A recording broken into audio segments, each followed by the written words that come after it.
असुरक्षित अवस्था रहउछंती पुलिस कर्मचारी एमिति घरे पुलिस कर्मचारी रहउछंती जहाको देखिले लागिबो केतेबेले ए घर भांगी पड़िबो एपरि अवस्था रहउछंती मयूरभंज कुंटा थानार कर्मचारी पुलिस कर्मचारी क्वार्टर गुड़िक भांगिरुजी संपूर्ण नष्ट होई पड़िथिबा बेले घर को साप पशि आसिबार आशंका मध्य देखा देछि। क्वार्टर गुड़िकर शौचालय व्यवस्था नथिबा बेले सेमानक परिवार लोके निजको एठारे असुरक्षित मरुछंती ए संपर्क में थानाधिकारी उपरिस्थ अधिकारी को बारंबार जणाइथिले मध्य कोनोसी पदक्षेप निया जाय नथिबा अभियोग होइछि।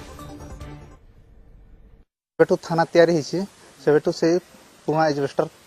पड़िछि ता फरे से पानी गड़ी जाउ से एजबेस्टर फाटी की ये होइछि। क्वार्टर अवस्था किछि भलो नाही वर्षा हले पानी बहुत गळुछि आ घर द्वार माने बिछना पटा सब उदा हे जाउछि बाहर अवस्था भी किछि नाही छात नाही छपर नाही किछि अवस्था नाही आ कांथ भांगलानी साप आछि घरे पछि गलेनी बहुत चारियाडे लटा हिछि। घर गुडा कहले बहुत पुराना क्वार्टर गुडा जेबिठो तैयारी हिछि बोधे हमर फंक्शन पीएस फंक्शन करछि सेबिठो क्वार्टर गुडा को हिछि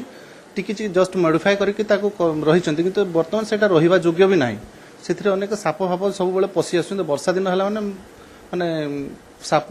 कि गोखर एगुडा सब अछंती एगुडा पसी आसुंते माने फल रे हमर जीवन